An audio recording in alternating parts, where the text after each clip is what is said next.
او FM 90.4 یعنی 90.4 نه د پروګرام پښتنې سره زیم کاشف الدین سید او څنګه تاسو ته معلومه ده چې د هر چهارشنبه په ورځ باندې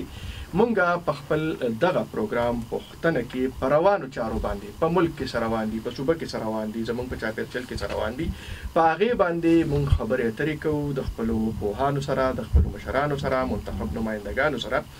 او دغه پروګرام کې مونږه مشران راغواړو نوموړي خلک راغواړو او هغوی سره په روانو چارو باندې خبرې اترې مونږ کوو نن هم مونږه دا وخت په ملک کې چې روان دي یو احتجاج د اپوزیشن روان دی دغه شان په صوبه کې هم یو احتجاج روان دی د اپوزیشن جماعتونو دغه شان تیر دوه ورځې وړاندې چې کومه واقعه په خیبر ټیچینګ هسپتال کې مخې ته راغله او دغه شان د صوبایي حکومت کارکردګۍ باندې به هم مونږه خبرې اترې کوو بیا په 13 د زنانو په حق باندې چې صوبایي حکومت کوم اقدامات کړی دي هغه سدي په حواله سره دي د ولس د خیر ښېګړې لپاره څه ګامونه پورته کړي دي په دې باندې به موږ خبرې اترې کوو ګرانو کتونکو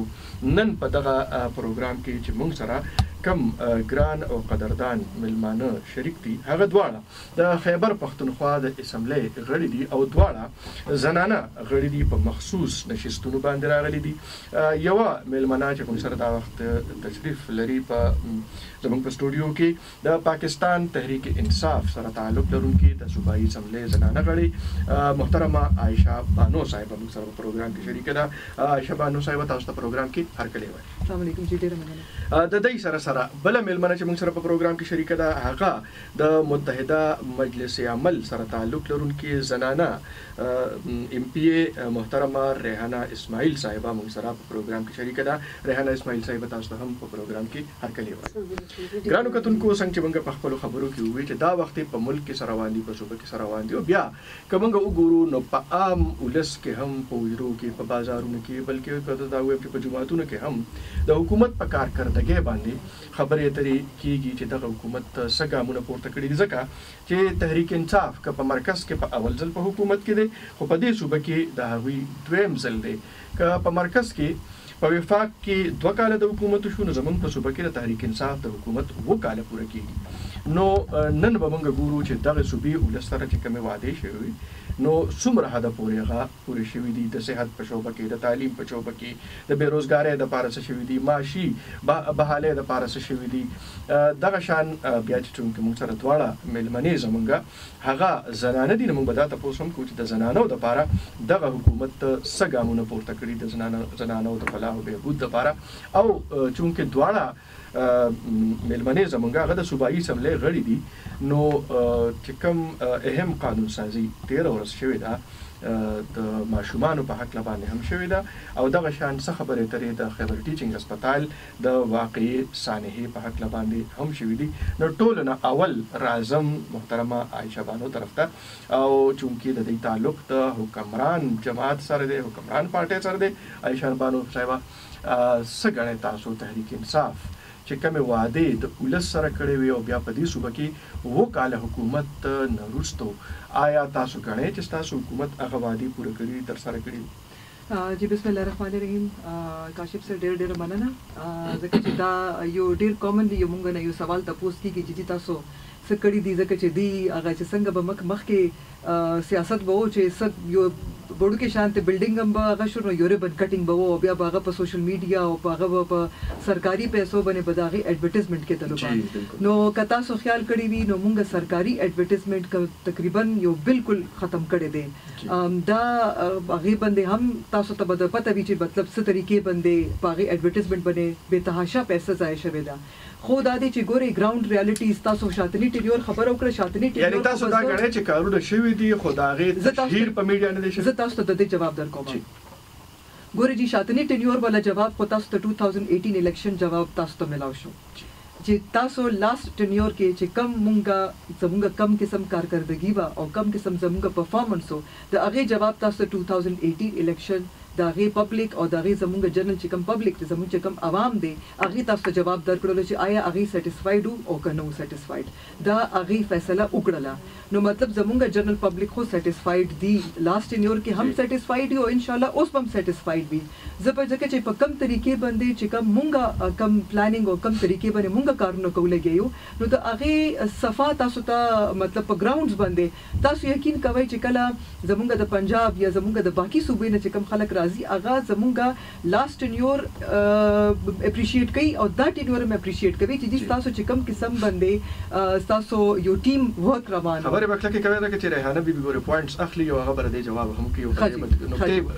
نقطه چینی به کوي بالکل جی عادتي حق ته او بالکل بدی کوي بم د دې حکم جوړیږي خو چې کوم تاسو شاته ټینیور خبره وکړه زمونږ حکومت چې کوم دی الحمدلله یو ډیر میجر چې کوم زمونږ هغه د ادا دي چې مونږه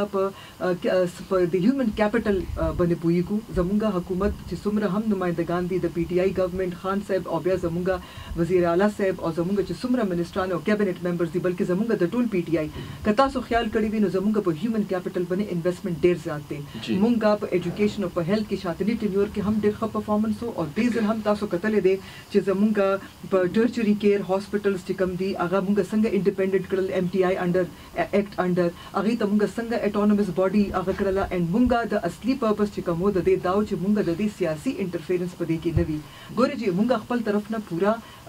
کوشش کړې دي چې مونږ د دې کې سیاسي انوالومنت کم تر کم کو زمونږ پولیس ایکټ چې کوم ریفارمز راغل هغه هم تاسو کتلې دي چې کې زمونږ پولیس پورا پرفارمنس چې کوم دی د پولیس ایکټ انډر هغه پرفارمنس خلکو اپریشیټ کړی دی د سره چې کوم دی تاسو دا هم کتلې دي چې زمونږ د صحت انصاف کارت شاته ټینیور والا صحت انصاف کارت ډیرو لکھاو په حساب باندې خلکو ټریټمنټس په پرایویټ هاسپټلز کې شوي دي او ډیر لوی هاسپټلز کې شوي دي او خنه خزیونو کې شوي دي او خلکو په خوخه مرزي باندې چې کوم ځکه غیړو او صحت انصاف کارت ما په خیال کې زمونږ په شانتي غریب ملک او بیا زمونږ په شانتي صوبه چې کوم د ورست سټرک ایریا با د لا اینڈ اورډر سچويشن په وجه باندې هم زمونږ چې کوم صوبې کې کوم ټیرریزم تیر شوی دي نو هغه باوجود ما په خیال کې خلکو د صحت انصاف کارت شاته ټینیور کې ورکول ډیر غټ چیلنج او ورکړی شوی دی جی بالکل کې زما خواهش بدای چې لګ ریحانه بیبي پوینټس هم زیات واغس دي کلی وکړو او دا ریحانه بیبي دا چې کوم خبره د صحت انصاف کارت ته وکړه یقینا چې دا یو غټ اقدام دی د صوبایي حکومت او بل دای دا وی چې موږ خو سیاسي مداخلت ختم کړی دی هیلث او ایجوکیشن باندې موږ ډېر پیسې خرج کړې دي څنګه تاسو څومره مطمئن یا اپوزیشن څومره مطمئن دی او آیا چې دا کوم اپوزیشن تنقید کوي د تنقید پر آیا تنقید د صرف سیاسي پوینټ سکورینګ لپاره بسم الله الرحمن الرحیم جی ټول عوام چې دی هغه نن ډېر پریشان دي د دې حکومت نه تاسو کدی دا خبره وکړه چې تشهیر نه کیږي د کارکردګي خدا تشهیر خبره نه ده که څه کارکردګي وي نو عوام به مطمئن وي عوام به نن داسې نه راپاسېدل تاسو نه بیروزګاري ته وګورئ چې کم دی نارې والي چې موږ به روزګار ورکوو موږ به کورونه ورکوو موږ به بهر نه امداد نه اخلو دا غټې خبرې دي د یو خو چې هغې په څونه پیشرفت شوی یو خبره شبانو صاحب وکړه چې یاره موږ ته خو د زموږ د کارکردګۍ مثال خو 2018 الیکشن دی اول په یو صوبه کې حکومت اوس په ټول ملک بالکل موږ خو چې څنګه د الیکشن وشو موږ وی چې دا فری اینډ فیر الیکشن نه دی زموږ بالکل نه دی موږ جمعیت چې کوم سټاند او اوس نه اوسه پورې ماغه باندې موږ ولاړ یو موږ چې دا ټول پارټیانې چې کوم یو ډیسیژن نو موږ تاسو ټول ته په پته چې جګیای چې کوم یو موقف اوسه پورې ماغه چې دا د انلیزه د حکومت ته د سمجانو ته موږ نه تلو خو د نورو پارټیانو یو اتفاق سره فیصله وشوه چې موږ له دوی له ټایم ورکول پکار دی اوس هغه ټایم دی تیر کړو د دې کارکردګي زیرو ده اوس ټول هماغه عوام چې دي هماغه پارټیانې چې دي بیا مولانا صاحب سره بیا اګري شو چې ستاسو خبره صحیح وه نو اوس بیا دا پروټیسټ کې تاسو چې ګورئ ټولې پارټیانې موږ یو ځای یو د دې خلاف ټول عوام هم راوتي دي موږ هم راوتي جی عائشہ بانو صاحب خبره تاسو اورېدې او د کیسې یو خبره کوم تاسو وایي چې سیاسي مداخلت مونږ ختم کړی دی کوشش پوره کولې کوشش روان دی خو یو زبډېری خبره نه کوم خو یو خبره چې د لیډی ریډینګ هسپتال د پی او جی مشر چې د برکی سي هغه د خان صاحب خپلوان دی رشتہ دار دی او هغه ناس خو په لیډی ریډینګ پی او جی په نوم باندې دی خو ټول هیلث ډپارټمنټ هغه په کنټرول کې دی نو دی باندې سوای او بل خبره دا کیږي چې هغه د ترازی هم نه د امریکای نه د صحت محکمه چلی څومره حقیقت دی ګورې چې خبره ده چې بیوجي خو خالی یو کس نه وي کنه هغه پورا بورډ وي جی خو چیرمن خو ډېر اهمیت لري خو چیرمن په خپل فیصله نشي کولای چې چیرمن دلته ویني نو فیصله بس ګورې کا پورا بورډ به فیصله کوي چیرمن بیسیکلی چې کوم دی هغه تاسو ته پته ده چې هغه د دې دا یو پورا د بورډ ډیسیژنز وی چیرمن از بیسیکلی ټو چیر د میټینګز هغه چیر کولو د پاره وي اینا علاوه فیصله چې کومه ده هغه پورا بورډ د دې مطلب دا نه چې بورډ چې کاغی نه ویني بیا به میټینګ نه کال کیږي با یا چې هغه بیوجیز ولا به میټینګ باندې کیږي با یا دې کې بس ضروري اصلاحات باندې کیږي با یا به په هسپتال کې به کار نه کیږي که هغه کوي او هغه نه وي کار خو بکیږي څنګه تاسو خبر وکړه چې جی 15 کاله زمونږه 15 کاله شاتنه ټینور کزه هغه ته زما او زه به دې ټینور ولا خبره کوم زه به تاسو ته چې دا خالی بیسیک ویری سمال چې کم تاسو مطلب د دې اون ګراوندز تاسو ته خپل پته ولګي زمونږه آوټ اف سکول چلډرن چې کم دي په دې شاته په دې 2 کالو کې 5 लाख هغه چې کم ټوټل نمبر او د هغه نه 5 लाख 2 میلیون زمونږه آوټ اف سکول چلډرن دي اپروکسیمیټلی پورا صوبه کې ټیک ده جی هغه کې 5 लाख مونږ په دې صرف د په دې 2 کال کې هغه نمبر ریډیوس کړی دی دا ډېر غټ نمبر دی سکولونو ته راغل چې سکولونو ته راغل او د دې مونږ ډیفرنٹ طریقې سره کړی دي چې مونږ د کې واوچرز ولا مونږ کمیونټي سکولز کړی دي مونږ سیکنډ شفت سٹارټ کړی دي دلته په خبر په شانتي ځکه چې کوم ویل اسټابلیشډ دی بیکاز وی هاف لیمیټډ ریسورسز تاسو ته پته ده زمونږ حکومت سره دومره غنښته ده چې مونږ هر ځکه ډبل ټریپل سکولونه جوړول شروع کوو نو چې نیډ بیسډ باندې کم ځکه مونږ ته لګیدل چې کلاس روم ایکسټینډ کول غواړي مونږ کلاس روم هم کړی دي تاسو ته دام پته ده چې ارلی ایج پروګرام فرست ټایم ان د هیستوري اف کے پی ارلی ایج پروګرام باندې کلاسز چې کم دي 10000 زموږ ټارګټ دی کلاس روم سٹارټ شو د دې لپاره ټیچرز د سټیټ اف د آرټ د کې یونیسف موږ سره کنټریبیوشن کوي لګیا ده خو زموږ مین چنک چې کم دی هغه حکومت په خپل کوي لګیا ده د سره چې کم دی موږ 99% تقریبا زموږ چې کم دی چې کم د بحالي چې کم ګوره تاسو ته بیا وایم چې زموږ د ان ام ډیز د نیو مرج ډسټرکټس کې کم سکولونو حالو کم قسم الته تبایکاری شوه ده او په سیټلډ ایریاز کې شوه ده نو هغه ټولو د میسنګ فیسیلیټي سره د هغه ریپیر ورک او ای باندې هم کافي حد پورې کار روان دي او کیږي د بیا هغه سره مونږ د سکولونو چې کم کې د بجلی به یو کنټینیوس پرابلم د هغه سولرایزیشن د لپاره هم مونږه پروجیکټس روان دي د کې مونږه کوشش دا کړې دي چې د 2021 152 ارب روپیز چې کوم دي دا تقریبا دا مونږه مختص کړې دي ایجوکیشن د لپاره نو ګورې دا خو صرف تاسو ته ما ایجوکیشن کې یو موټه تاسو ته چې د غټه خبرې وکړلې د سره اوس چې کوم دا څنګه کووډ را روان دي نو کووډ د بچو تاسو ته پته د ماشومان ډېر نقصان راځي لګیا دا نو دا به مونږه څنګه کور کوو به د لپاره ټیچرز تقریبا یو 7-8 months تک کنټینیوسلی د کې ټیچرز والا آن اینڈ آف ټریننګز کیږي لګیا دي چې مونږ د ټیچرز داسې ټریننګ کوو لګیایو چې هغه ماشومان چې کله سکول ته واپس راشي نو دوی ته به ایکسلریټډ کورسز شانتي چې دی هغه کم یو زیات شوه دا یو سبق تعلیم نقصان شوه دی چې هغه کمپنسیټ شي جی ریحانه بیبي زما په خیال شبي چې کوم خبر وکړي اوس خو داسې دا ښکاري چې بس بالکل هر څه ټیک ټاک دي پیسې هم ډېرې خرڅ شوي دي ماشومان خبرې وکړي چې د حقیقت سره بالکل بیا د احتجاج تاسو ولې کوئ حقیقت سره بالکل تعلق لري دی خو چې کوم خبرې کوي مو سم ماغه فیسبوک او ټویټر والے او تاسو خبرې دي تاسو کا وګورئ چې د سکول کې اډمیشن زیات شو نو نن سبا چې کوم ګرانی ریشو زیاته د لکه سرکاري سکولونو باندې چا اعتماد نشته پرایویټ سېکټر ته بدله نو اوس هغه استعداد مور پلار دونه کم شو چې اکثر پرایویټ سکولونو نه ماشومان وباسلو سرکاري سکولونو کې واچو او دا چې کووډ 19 د وجه نه چې تاسو نه کړی چې دا د پرایویټ سکولونو نه وېستلو سرکاري ته راوستل دا په حکومت باندې دا خو چې پوزټیو پوینټ دی د دې مطلب دا دی چې مجبوری نشي دا خوشحالي د دې مطلب دا دی چې زموږ واقعي چې دونه کم شو چې د غي بیروزګاری سونه زیاته شو د ګرانی دونه زیاته شو چې خپل بچو ته کوالټي ایجوکیشن نشي ورکولای هغه مجبورن خاص طرف ته رجوع کوي او اوس چې د ټول ماشومان په کور کې نو لیدي او فیسونه چې دی موږ شانتي اخلي نو خلک مجبور شو چې غسکولونه مرته چینج کړي دا ټول پروسس نو دا ګورنمنت یو کال شو ماشومان په کور ناشتي او ما نه دي کتلی چې دا سرکاري سکولونو کم ټیچر دي چې د آنلاین کلاسونه دی وایي چې کم سکولونو کې آنلاین کلاسونه دي پرایویټ کې شته سرکاري کې نشته جی نو یو خبره ریحانه بیبي چې وکړه د هغې خو عام ولسم چې وایي ځکه چې ګراني ډېره زیاته راله لږ هم نه دا ډېره زیاته راله چې د کم سیس قیمت 13 کال 10 روپۍ او نن هغه 20 روپۍ دی نو تاسو نه ګڼئ چې د خلکو قوت خرید ختم شو، د خلکو معیار زندگی هغه متاثر شو؟ زه تاسو ته خبرو کوم، زه دا نه وایم چې ګرانی نه دراغلي، دا نشم ویلی ځکه چې دا به اون ریکارډ یو غلطه خبره، یو غلط سټیټمنټ بشي. نو ګرانی راغلی دا، خو چې څومره دی کې زمونږ یو مافیا انوالوډ دا، او هغه یو فیک قسم کې یو فالس هغه یو هایپ جوړ کړی دی. تاسو ته پته د پروژه کې ما په خیال کې ما په خپل په دې هغه پوره یو ټریک ډاون شویو او څومره من په حساب باندې نیمبو تاسو سوچو کې ځکه چې دې ته پته و چې ګرمیانې دي نیمبو استعمالېږي، او ما په خیال کې 60 منو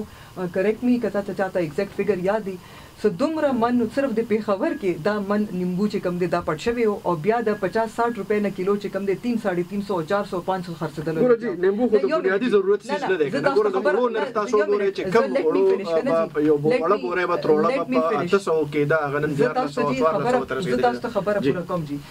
خالی دا یو نیمبو خبره نه ده، زه تاسو دا اگزامپل در کوم لګیم، دا سه تاسو د ضرورتونه چې کم دکاندار ته تاسو ورځي نو هغه تاسو مخکې مونږ سو کو چې ګرانی ده هغه شي ډالر ګران شو، یو ډیر مزدار خبره وایي چې ډالر ګران شو. نو تاسو ټماټر پیاز خو په ډالر نه اخلي کنه، کریډي ولا ته اترې کې تاسو ټماټر اخلي، جو ټماټر دی ولې ګران دی وایي چې ډالر ګران شو، روپے خو متاثر کیږي هغه نه، بټ تاسو پیاز ټماټر خو په ډالر کې نه اخلي، او نه تاسو لوکل چې کوم اګریکلچر دی هغه زمونږ په ډالر کې خو نه ډیپندنت کنه، زمونږ خو دا عام مارکیټ چې کوم لوکل مارکیټس دی او لوکل کسان دی دغه راوړي تاسو مارکیټس ته. نو ګرانی شوه دا، زه خو دې نه انکار نه کوم لګیم. حکومت څه کوي د دې ګرانی باندې قابو راوستو د لپاره؟ مونږ دې لپاره ریګولر بیسس باندې سره چې تاسو د مافیا خبر وکړه، د هغه مافیا خلاف حکومت څه وکړو؟ کرैक डाउन्स लगिया भी रेगुलर बेसिस बनेगी न सजा څور کړی شو او څومره کنټرول شو جیل ته تدل دي، ما په خپل کتلې دي چې دومره خلک پکې نیولې شوی هم دي، جیل تم پکې تللی دي هغه پکې، خو خبره دا ده چې دا زمونږ وای چې د غریب دشمن دی، بس قسمتي زمونږ دا ده چې دې کې چې کم یو خو جایز یو مافیا خو غریب نشي کېدای، نه مافیا غریب نه ده، خو نه غریب سره مافیا چې یو ریډي والا ته نیمبو نه ملاويږي، نو ریډي والا به مجبور شي. ماغه خبره تاسو ته ما دا مثال نیمبو دی پر نه در کولو چې زه نیمبو د ژوندۍ په ډیپندنسي په نیمبو باندې دا ما تاسو یو اگزامپل کوټ کولو لګیاو. ګوره جی بیا تاسو ته وایم، تاسو یو دکان نه والے دوی به یو قسم فرق یو چې بل څه نه فرق به خاص تاسو بل نو دینه خدای معلومیږي چې مسله د گورننس ته دا پته لګي چې مسله د گورننس تاسو یو خبره وکم جی ټول کې غټه خبره چې کم دی کنه، مونږه صحت انصاف کارت کې د دوی پرابلم نشته، د علاج پرابلم نشته دا ټیک تا. صحت انصاف کارت ګوره مونږه چې کم ما تاسو مخ کې ویل چې زمونږ د ګورنمنت لپاره ټول کې چې کم مونږه بیسیک یو شی دی کنه، هغه دا دی چې مونږه کوشش پورا کړی دی چې خلکو ته هیلث ایجوکیشن دا چې کوم فیسیلیټیز دي دا مونږ اټ ډور سټیپ ورکو. مونږ سره میجیک وانډ نشته دا، خو کدا تاسو وینا کوي چې نه جی شاته نه ټینورم تاسو ایسم نه دی کړی او د ټینورم تاسو ایسم نه دی کړی، دا تاسو مونږ فیصله نه ده، دا زمونږ د عوام فیصله ده، ولس په فیصله کوي. شاته نه عوام هم دا کړی دا، مونږ ټینور پوره شي د خیر سره 2023 کې تاسو 2023 کې وګورئ چې مونږ کار نه کړی، بیا به فیصله وکړي نه خلک به فیصله کوي. دا ډیره اهم خبره ده ځکه چې وفاقي وزیر دې سره به موقع دی 2023 الیکشن کې عوام به فیصله وکړي، 2023 الیکشن پورې انتظار وکړي، ولس به فیصله وکړي، ځکه چې عام سړی ډېر ښه فیصله کوي. ولس خپل فیصله ته پریدي کنه، موږ هم دا جوړه ده چې فری اینڈ فیر الیکشن نه دی، او مخکې تم دی دا پلانینګ کوي چې موږ هم دا شانتي راځو چې څنګه هوا کې دې زل راغلي دي. دا نیمبو خبره وکړه، عوام چې دی وړو غواړي، چینی غواړي، بیسیک نیډز غواړي، هغه کم دي ته رسیدلی دي، او د پرایس کنټرول د دې کار دی که د چا کار دی، مافیا کنټرول د چا کار دی، ګورنمنت کار دی. دی چې خپل ګورنمنت کې درس نشي کولی دا به څوک کوي؟ جی عوام په دې نه تمې لري. نو تاسو د اپوزیشن د یو ممبر په حیثیت باندې څه سجیسټ کوي، تاسو دې ته څه تجویز ورکوي چې څنګه چې پارلیمنت کې تاسو کېنه نو دغه د ولس دغه مسایل چې دي په دې باندې تاسو خبرې کوي، حکومت ته تجاویز ورکوي او د حکومت پر راهنمایي هم کوي، تنقید سره سره راهنمایي هم کوي. تاسو وګورئ اسمبلی اجلاسونه تاسو هم کوي چې دوی څونه غیر سنجیده رویه ده. تاسو که اپوزیټ وګورئ د دې منیسټرانو چیر خالی، مونږ زموږ کوېسچن جواب مونږ ته کنسرن منیسټر نه راکوي، د دې بلونه کنسرن ډپارټمنټ منیسټر کلم نه پیش کوي. سپیکر چې دی همیشه دا جړه کوي چې کنسرن منیسټر دی موجود وي، همیشه عوام مسلې چې دي او سلطان صاحب د دې یو ناستي د ټولو ډپارټمنټ جوابونه ورکړي، د زبانی کلامي چې دی اطمینان کندهاني وشي او په ګراوند باندې یې سم نه، د عوام چې دی زموږ ته سترګي او مونږ چې دی نو د ګورنمنټ ته سترګي، نو دا چې دی نو دی به کله سنجیدګي اظهار کوي. او روزانه چې دی کابینټ ممبران بدلیږي بل ورځ ما په خپل تاسو کو چې نن سبا هایر ایجوکیشن منسٹر څوک دی نو دوی چې دونه تیزی سره منسټران بدلی نو موږ په خپل مسایل دی ته څنګه رسو دی ته دا خبره دا ده شبي درې خبرې وکړي یو خو چې را منسټران څنګه بدلیږي نو چا سره خبرو کو دویم دا چې اسمبلی پروسیډینګ کې سنجیدګي نشته حکومت سنجیده نه ده او درېم نه جی یو اهم خبره دی وکړه چې دا خو په هوا کې راغلی نو بس اخو جی اصل کې فیلیر او وی کړه چې ناکامي برداشت کول او یا به ایکسپټ کول هم بازو کا ډیر مشکل شي نو ناکامي ایکسپټ کول او ما په خیال کې دام یو بهادری غواړي چې تاسو ایکسپټ کړئ او که تاسو ته لګي چې نه یو مطلب نه تاسو چې کم کلیم کوي دي چې کم کلیم کوي اپوزیشن چې جی موږ سره دومره خلک دی او دی راوچت شو داسې وشو او سمجي تاسو دا زمونږ الیکشن وکتل د ګلګت بلتستان ول تاسو الیکشن وکتل خلکو بیا خپل فیصله وکړه نو دا مونږ باندې نه ده مونږ د کینی او چې دیسه طریقې باندې تاسو ته پته شته چې کم دا الیکشن کې کم قسم مطلب مونږ په خپل په فیلډ کې کیمپینینګ کړی دی مونږ په خپل په فیلډ باندې ګرځېدلی یو مونږ په کیمپین کې د خلکو گریوینسز اوریدلې دي د نورو پارټیز نه او کم قسم کمپلینټس نو څه کمپلینټس د خلکو تاسو سم محسوس کړو بیا خپل پارټي ته فیډبیک ورکړ خپل مشرانو ته مو فیډبیک ورکړ خلک چې کم خلک ته مونږ ټولو کې اول نه زمونږ اکاونټیبিলিټي دا بکیږي او په دې باندې د اپوزیشن کتابه خړېږي د احتساب کو چې په دې شبکه کې مې اداره جوړه کړې و د ډېرو داو سره جوړه کړې هغه اداره هی ختم کړه ګوره ډبل پیرالل ادارې نشي چلېدلې نو بس یو د دې جوړول نو کې خیر دی اګه ګوره جی هغه چې بس نو زه تاسو ته خبرو کوم که بعض اوقات یو سټپ تاسو واخلې کنه او که تاسو ته لګي چې یو پیرالل میکانیزم جوړولو سره ډبلینګ کیږي جوریسډکشن کې پرابلم راځي نو دیر از نثینګ رانګ تاسو واپس کړو هغه ټایم ریکوایرمنٹ اوس چې کوم دی ټولو کې اول نه اپوزیشن ته په دې باندې تکلیف چې به موږ اکاونټیبিলিټي ولې وشوله موږ ته پوس ولې وشو دی وای چې موږ نه پتا پوس نه کوي دومره خبره چې کومه ده ادا ده چې دی وای چې جی بس وای چې جھوٹ اتنا بولو کہ وہ سچ لگنے لگے